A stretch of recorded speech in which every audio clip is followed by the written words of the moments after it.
Hello friends, welcome to मैकांत classes. दोस्तों, quadrilateral के सीरीज़ को आगे कंटिन्यू करते हैं। दोस्तों, कल मैंने देखा था कि कुछ स्टूडेंट्स की क्वेरी आई थी कि सर आप इंग्लिश वर्ड्स ज़्यादा यूज़ करते हो, इंग्लिश मीडियम में ज़्यादा पढ़ाते हो, हिंदी मीडियम में नहीं पढ़ाते।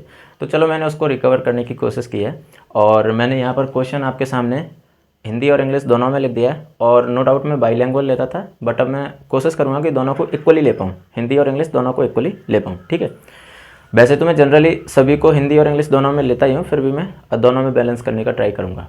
ठीक है, चलिए आज की क्लास को कंटिन्यू करते हैं। आपको पता है कि इससे पहले 2 क्लास हम ले चुके हैं क्वाड्रिलेटरल की, चतुर्भुज की, और दोनों क्लासों में हम क्वाड्रिलेटरल का जो बेसिक इंट्रोडक्शन है, जो बेसिक जानकारी है, वो हम ले चुके हैं। उसका क्लासिफिकेशंस ले चुके हैं, उसकी प्रॉपर्टीज़ जो होती हैं उनको हम देख चुके हैं। तो अगर आप डायरेक्ट इसी क्लास में आए हो तो इससे पहले वो दोनों क्लास जरूर देख लें, ताकि आपके समझ में अच्छे से ये आ जाए। क्योंकि जब मैथमेटिक्स में किसी भी चैप्टर को जब हम सीक्वेंसली पढ़ते हैं ना, जब हम क्रम से पढ़ते हैं, तो हमें ज़्यादा अच्छे से समझ में आता है।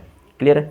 चलिए आज की क्लास को कंटिन्यू करते हैं। तो आज की क्लास में आपके सामने फर्स्ट एग्जाम्पल दिया हुआ है, और पहला एग्जाम्पल क्या है कि so that each angle of rectangle is right angle. आपको ये सिद्ध करना है कि एक आयत का प्रत्येक कोण समकोण होता है, 90 डिग्री का होता है।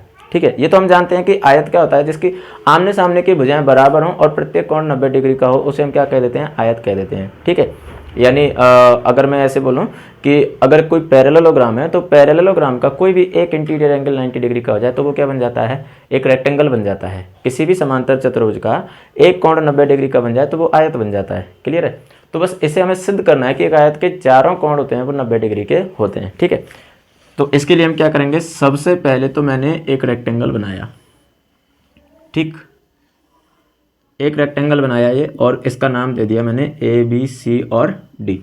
इसकी आमने सामने की भुजाएं बराबर होंगी, अपोजिट साइड इसकी इक्वल होती हैं। ठीक है, अब देखो इसके जब चारों एंगल को मुझे 90 डिग्री का प्रूफ करना है, तो उसके लिए आप ध्यान करो, हमने रेक्टेंगल की डेफिनेशन क्या देखी थी? हमने बेटा रेक्टेंगल की डेफिनेशन देखी थी कि एक ऐसा पैरेललोग्राम जिसका एक इंटीरियर एंगल 90 डिग्री का हो, उसे हम क्या कह देते हैं? रेक्टेंगल कह देते हैं। ठीक है, एक ऐसा समांतर चतुर्भुज जिसका एक अंतःकोण 90 डिग्री का हो, वो क्या बन जाता है? आयत बन जाता है। ठीक है, तो अब इस डेफिनेशन के अकॉर्डिंग मैं मान लेता हूं कि इसका एंगल ए कितना है? 90 डिग्री का है। ठीक है, तो आयत की जो परिभाषा थी, जो इसकी डेफिनेशन थी, उसके अकॉर्डिंग इसका जब हम सॉल्यूशन देखते हैं, देखो गिवन में आ जाएगा, गिवन में क्या आ जाएगा? A B C D is a rectangle. To prove में क्या आ जाएगा कि यानी आपको सिद्ध क्या करना है कि इसके चारों कोण, कोण ए, कोण बी, कोण सी, कोण डी, चारों जो एंगल हैं वो कैसे होंगे? 90 डिग्री के होंगे। ये टू प्रूव में आ जाएगा। हम डायरेक्ट बात करते हैं किसकी? प्रूफ की। ठीक है, जब हम इसे सिद्ध करेंगे तो सिद्ध करने के लिए आप ऐसे समझो कि ए बी सी डी क्या है? एक समांतर चतुर्भुज है। ठीक है, ए बी सी डी एक समांतर चतुर्भुज है।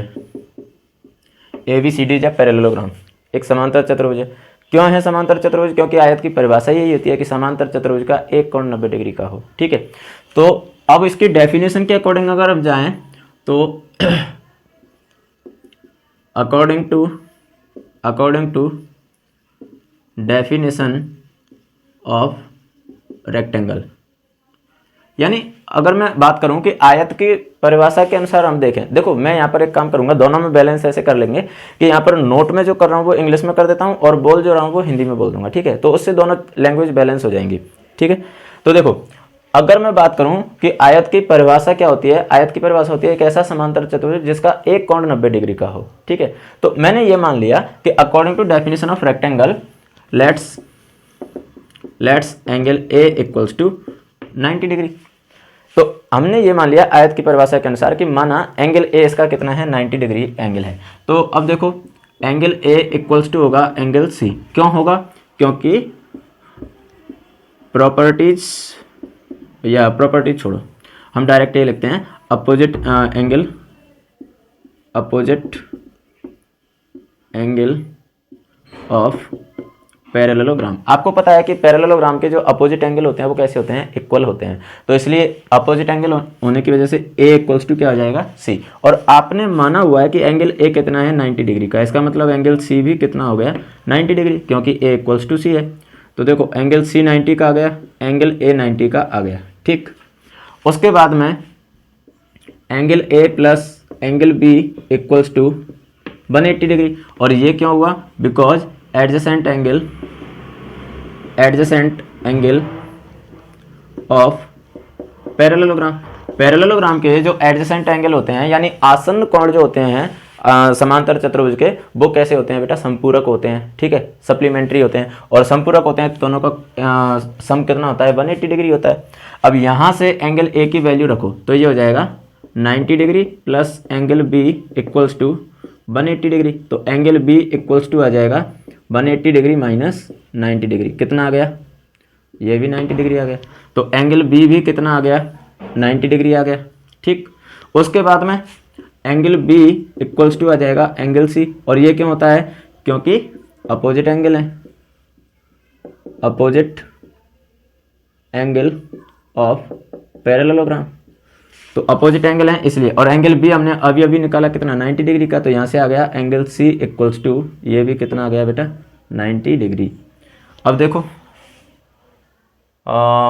सॉरी एंगल बी नहीं, एंगल बी के अपोजिट तो डी है, सॉरी एंगल बी के अपोजिट डी है। तो यहाँ से आ जाएगा angle D equals to 90 degree. तो देखो एंगल ए 90 का हमने माना था, और वो किससे माना? ऐसे नहीं है कि हमने अज्यूम किया था, अज्यूम नहीं किया था, रेक्टेंगल की डेफिनेशन के अकॉर्डिंग माना था, ठीक है। रेक्टेंगल की डेफिनेशन यही होती है कि किसी पैरेललोग्राम का कोई एक एंगल 90 डिग्री का हो, ठीक है। तो कोई सा इन चारों में से कोई सा एक 90 का मानना था, तो मैंने ए मान लिया, ठीक है। तो देखो ए 90 का हो गया। जैसे ही मैंने ए को 90 का माना, ऐसे ही मेरे पास ए का अपोजिट सी 90 का आ गया, और सी 90 आ गया। उसके बाद में देखो बी 90 आ गया, और उसके बाद में डी 90 आ गया। चारों के चारों 90 डिग्री के आ गए। और यही तो हमें प्रूफ करना था कि चारों एंगल इसके 90 डिग्री के होते हैं। तो ये सारा कुछ करने के बाद में लास्ट में आप ये वाला स्टेटमेंट लिख सकते हो। कौन सा? सो दैट को हटा के, सो दैट को हटा के hence each angle of rectangle is right angle. हो गया प्रूफ, ठीक है। तो ये था आपका फर्स्ट एग्जाम्पल। अब चलते हैं हम नेक्स्ट सेकंड एग्जाम्पल की तरफ। देखिए दूसरा उदाहरण आपके सामने दिया हुआ है। दूसरा क्या है? So that the diagonals of rhombus are perpendicular to each other. आपको ये प्रूफ करना है कि एक रोम्बस के जो विकर्ण होते हैं यानी समचतुर्भुज के जो विकर्ण होते हैं वो परस्पर कैसे होते हैं बेटा? लंबवत होते हैं, ठीक है। तो उसके लिए क्या करेंगे हम? सबसे पहले तो एक समचतुर्भुज बनाएंगे। ये हमने समचतुर्भुज बनाया, ठीक है, और इसको नाम दे दिया मैंने ए बी सी और डी। इसके दोनों विकर्ण बनाए, ये विकर्ण AC और ये विकर्ण BD। हमें ये प्रूफ करना है कि ये दोनों विकर्ण हैं वो परस्पर कैसे होंगे? लंबवत होंगे। यानी इनमें से ये जो चार कोण बन रहे हैं, इन चारों कोणों में से कोई भी कोई भी एक कोण को हम 90 डिग्री का प्रूफ कर दें तो ये दोनों लंबवत हो जाएंगे। कोई भी एक कोण इसलिए बोला मैंने कि अगर ये 90 का है तो ये 90 का हो गया, ये 90 का है तो लीनियर होने की वजह से ये 90 का हो गया, ये 90 का है तो ये 90 का हो गया। क्लियर? तो इसलिए हम कह सकते हैं कि ये चारों कैसे हो जाएंगे? फिर इक्वल हो जाएंगे। तो कोई सा भी एक हमें 90 डिग्री का प्रूफ करना है। अब देखो 90 का प्रूफ कैसे करेंगे? इसमें से आप ऐसे समझो कि हमारे सामने चार त्रिभुज बन रहे हैं, ठीक है, चार त्रिभुज बन रहे हैं। और इसने बोला क्या है कि ये समचतुर्भुज है, एक रोम्बस है। अगर रोम्बस है इट मीन्स इसकी चारों साइड कैसी होंगी बेटा? इक्वल होंगी, ठीक है। अब हमें अगर ये 90 डिग्री का प्रूफ करना है तो जैसे मान लो मैं ये त्रिभुज और ये त्रिभुज, इन दोनों को अगर मैं दोनों ट्रायंगल को कॉन्ग्रुएंट प्रूव कर दूं, दोनों को सर्वांग सम सिद्ध कर दूं, तो उससे क्या होगा कि सर्वांग सम सिद्ध करते ही ये दोनों कोण कितने आ जाएंगे? बराबर आ जाएंगे, ठीक है। दोनों कोण कैसे आ जाएंगे? बराबर आ जाएंगे। जैसे ही दोनों एंगल बराबर आए तो दोनों का सम कितना होगा? 180 डिग्री। 180 क्यों होगा? क्योंकि लीनियर पेयर ऑफ एंगल है, यानी रैखिक कोण युग्म है, तो उस वजह से इनका सम कितना आ जाएगा? 180 डिग्री आ जाएगा। और 180 आते ही दोनों इक्वल भी हो गए, 180 भी हो गए, तो कितने के हो जाएंगे? 90 के हो जाएंगे। तो कहने का मतलब मुझे इन दोनों को कॉन्ग्रुएंट प्रूव करना है, और उसके लिए मैंने इस पॉइंट को नाम दे दिया O, जहां पर ये दोनों एक दूसरे को इंटरसेक्ट करते हैं, ठीक है। अब इतना तो आपको पता है कि जो समचतुर्भुज के यानी रोम्बस के जो डायगोनल्स होते हैं वो एक क्या करते हैं? एक दूसरे को बाइसेक्ट करते हैं, ठीक है, एक दूसरे को बाइसेक्ट करते हैं और परपेंडिकुलरली बाइसेक्ट करते हैं। लेकिन परपेंडिकुलर तो हमें प्रूफ करना है, तो इसलिए परपेंडिकुलर को हम यूज नहीं लेंगे, ठीक है। तो इसका जब हम सॉल्यूशन करेंगे, इसका आंसर लिखेंगे, तो उसमें देखो गिवन में तो क्या जाएगा? ABCD is a rhombus and AC and BD are diagonals. To prove में क्या जाएगा? AC परपेंडिकुलर टू BD, ठीक है। तो ये तो गिवन और टू प्रूव वगैरह तो आप लिख सकते हो। हम डायरेक्ट बात करते हैं किसकी? प्रूफ की। तो प्रूफ में आप क्या करोगे? कोई भी दो एडजेसेंट ट्रायंगल ले लो, कोई भी दो आसन्न त्रिभुज ले लो जो एक मतलब उनमें एक भुजा उभयनिष्ठ हो, यानी ये दोनों या ये दोनों या ये दोनों या ये दोनों, कोई से भी। तो जैसे मान लो मैं ले लेता हूँ AOD और COD। तो in triangle AOD and triangle COD। Triangle AOD यानी त्रिभुज एओडी और सीओडी, इन दोनों की अगर हम बात करें तो देखो इनमें क्या क्या चीज़ें हमें कॉमन दे रखी हैं। देखो AD equals to CD, AD और CD दोनों बराबर क्यों हैं? बिकॉज साइड ऑफ रोम्बस, समचतुर्भुज की भुजाएं, और समचतुर्भुज की तो चारों भुजाएं बराबर होती हैं, चारों भुजाएं बराबर हैं तो AD और CD दोनों कैसे होंगी? बराबर होंगी। ठीक, उसके बाद में अगला हमें क्या इक्वल मिल जाएगा? देखो AC equals to AO equals to OC, AO और OC ये दोनों क्यों इक्वल होंगे? Because diagonals of rhombus bisects each other, जो रोम्बस के डायगोनल होते हैं वो एक दूसरे को क्या करते हैं? बाइसेक्ट करते हैं, यानी समचतुर्भुज के विकर्ण परस्पर क्या करते हैं? समद्विभाजित करते हैं। समद्विभाजित करते हैं तो AO और OC कैसे हो जाएंगे? इक्वल हो जाएंगे। उसके बाद में OD इक्वल्स टू OD, और OD इक्वल्स टू OD ये कहाँ से आया? कॉमन साइड है, ओबेनिस्ट भुजा, कॉमन साइड। अब आप देख पा रहे हो कि साइड हमें तीनों भुजाएं बराबर मिल चुकी हैं, तो hence by SSS congruency triangle AOD is congruent to triangle COD। AOD और COD ये दोनों ट्रायंगल कैसे हो गए? कॉन्ग्रुएंट हो गए। जैसे ही इन दोनों ट्रायंगल को मैंने कॉन्ग्रुएंट बोला तो अब मैं कह सकता हूं कि implies angle AOD equals to angle COD। AOD यानी ये वाला एंगल और COD यानी ये वाला एंगल, ये दोनों कैसे आ गए बेटा? इक्वल आ गए। और ये कहां से आए? वाई CP से ये दोनों इक्वल आ गए। जैसे ही ये दोनों एंगल इक्वल आए उसके बाद में हम लिख सकते हैं कि angle AOD plus angle COD equals to 180 degree, और ये क्यों होंगे? Because linear pair of angle. तो angle AOD plus angle AOD, देखो COD की जगह मैंने यहां से क्या रख दिया? AOD, या फिर चाहो तो आप AOD की जगह COD रख सकते हो, कोई प्रॉब्लम नहीं है। ठीक है, तो angle AOD plus angle AOD equals to कितना हो गया बेटा? 180 डिग्री। तो ये हो जाएगा 2 angle AOD equals to 180 degree. तो एंगल AOD, चलो मैं ऊपर से अरेंज कर देता हूं ताकि आपको देखने में प्रॉब्लम ना हो। ऊपर से अरेंज कर देता हूं मैं।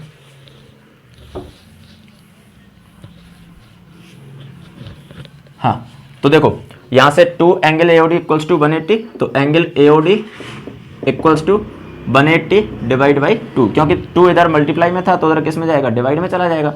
तो कितना आ गया? 90 डिग्री। और जैसे ही एंगल AOD 90 का आया तो फिर एंगल COD भी 90 का हो गया, क्योंकि AOD इक्वल्स टू क्या था? COD। तो implies angle AOD equals to angle COD equals to 90 degree. और जैसे ही दोनों 90 के हुए तो हम कह सकते हैं hence AC perpendicular to BD, दोनों कैसे हो गए? एक दूसरे के परपेंडिकुलर हो गए, और एक दूसरे के परपेंडिकुलर हो गए यही हमें प्रूव करना था कि diagonals of rhombus are perpendicular to each other. Clear? तो इस तरह से हम ये सिद्ध कर सकते हैं कि किसी भी समचतुर्भुज के जो दोनों विकर्ण होते हैं वो कैसे होते हैं बेटा? परस्पर लंबवत होते हैं। ठीक, तो ये था आपका एग्जाम्पल नंबर 2। अब हम चलते हैं एग्जाम्पल नंबर 3 पर। देखिए बेटा, थर्ड एग्जाम्पल है, इसको मैंने केवल इंग्लिश में लिखा है, हिंदी में मैं आपको एक्सप्लेन कर दूंगा, क्योंकि क्वेश्चन थोड़ा सा लेंदी था तो फिर सॉल्यूशन के लिए थोड़ा सा कम स्पेस रहता है ना, तो मैं इसको हिंदी में आपको बाकायदा एक्सप्लेन कर दूंगा कि क्या है इसका मतलब, है ना। देखो ABC is an isosceles triangle. Isosceles triangle का मतलब होता है बेटा समद्विबाहु त्रिभुज। तो ABC क्या है? एक समद्विबाहु त्रिभुज है, आइसोसेलेस ट्रायंगल है, इन which AB equals to AC। अब आपको पता है समद्विबाहु त्रिभुज में दो भुजाएं बराबर होती हैं, ठीक है। तो इसमें कौन कौन सी दो भुजाएं बराबर हैं? AB और AC। ABC एक आइसोसेलेस ट्रायंगल है जिसमें AB और AC दोनों कैसे हैं बेटा? इक्वल है।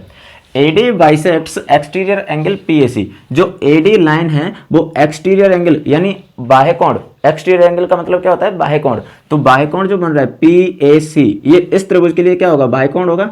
इस बाह्य कोण को ये समद्विभाजित कर रहा है क्या? AD इसको समद्विभाजित कर रहा है, ठीक है। And CD parallel to AB, ये AB और CD ये दोनों कैसे हैं? समांतर हैं, ठीक है। सो दैट अब आपको प्रूव करना है, ठीक है। देखो आपको क्या दिया हुआ था? ABC एक आइसोसेलेस ट्रायंगल है और इसमें एक्सटीरियर एंगल PAC, ये जो एक्सटीरियर एंगल बन रहा है पूरा ये वाला एक्सटीरियर एंगल है, इसको ये जो लाइन सेगमेंट AD है ये बाइसेक्ट कर रहा है, ठीक है। अब AD बाइसेक्ट कर रहा है, उसके बाद में आपको दिया हुआ है AB पैरेलल टू CD, ठीक है। तो so that angle DAC equals to angle BCA। देखो DAC यानी ये एंगल और ये एंगल, ये आपको प्रूव करना है कि इक्वल होंगे, ठीक है। और उसके बाद में आपको प्रूव करना है कि ABCD क्या होगा, एक पैरेललोग्राम होगा।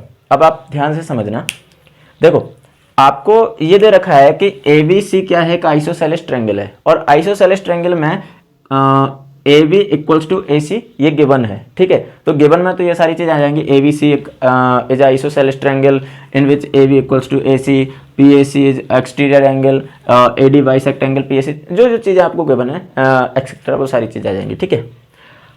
उसके बाद में टू प्रूव में ये दोनों स्टेटमेंट आ जाएंगे। तो गिवन और टू प्रूव ये दोनों तो क्वेश्चन में ही छुपे होते हैं। मेन जो पॉइंट आता है वो किसका आता है बेटा, प्रूफ का, ठीक है। तो प्रूफ की जब हम बात करेंगे, फर्स्ट पार्ट की बात करते हैं पहले कि आपको DAC और BCA ये दोनों एंगल को इक्वल प्रूव करना है, ठीक।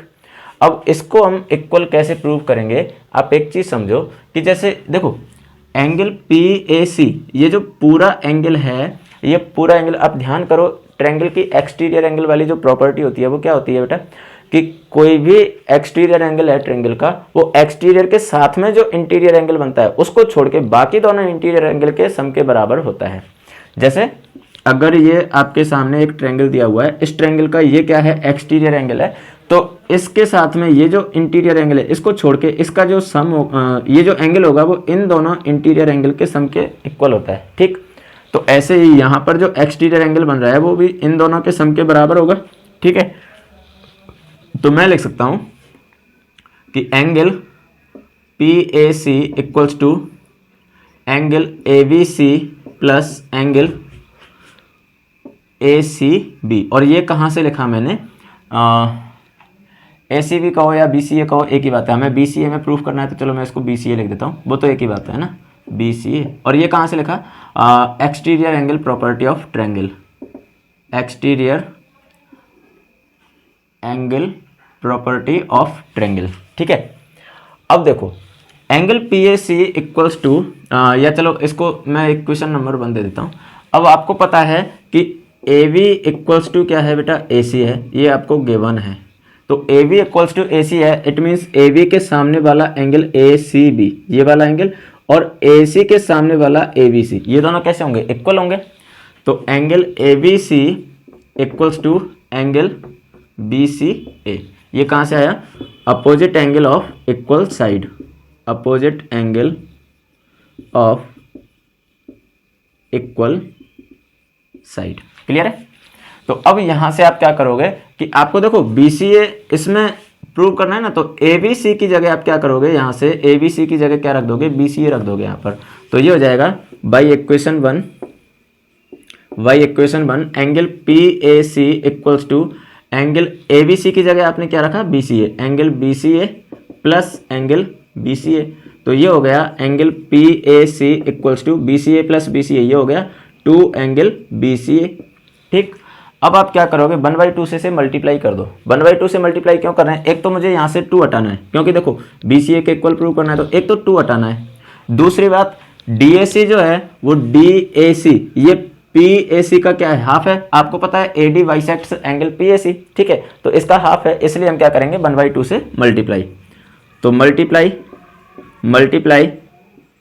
बाई हाफ, तो ये हो जाएगा half of angle PAC equals to half of 2 angle BCA, ठीक है। तो देखो 2 से 2 तो कैंसिल हो गया, और PAC का हाफ, PAC इसका हाफ देखो PAD भी होगा, ठीक है, और DAC भी होगा, ये नीचे वाला एंगल। हमें प्रूफ क्या करना है, DAC करना है, तो इसलिए PAC का हाफ हम क्या लिख देंगे, angle DAC equals to angle BCA। और यही तो हमें प्रूफ करना था, देखो DAC इक्वल्स टू BCA। तो फर्स्ट पार्ट इसका प्रूफ हो चुका है।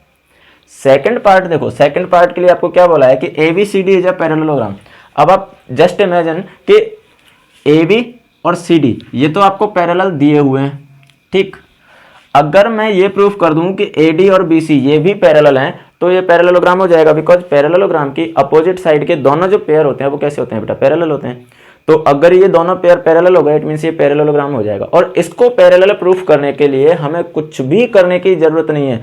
ध्यान से देखो, हमने जस्ट अभी DAC यानी ये वाला एंगल और BCA ये वाला एंगल, इन दोनों को हमने अभी अभी इक्वल प्रूफ किया है। अब देखो मैं रेड मार्कर से बना रहा हूं, यहां पर जेड बन रहा है कि नहीं बन रहा है, देखो ये जेड बन रहा है, और अगर ये जेड बन रहा है इसका मतलब क्या हुआ कि ये दोनों कैसे हुए, अल्टरनेट इंटीरियर एंगल हो गए।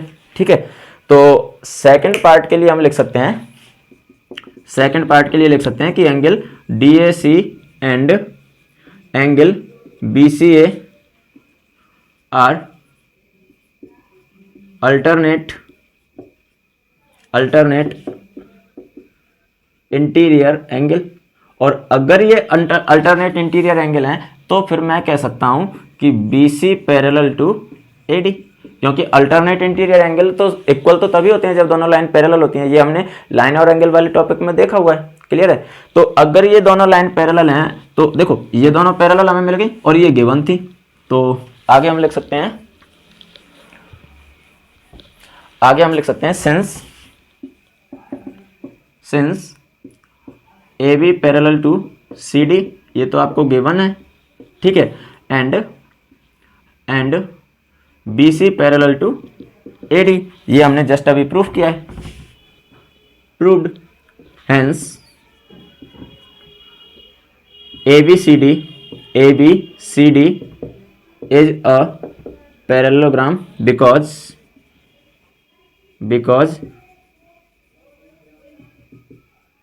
opposite side या pair of opposite side are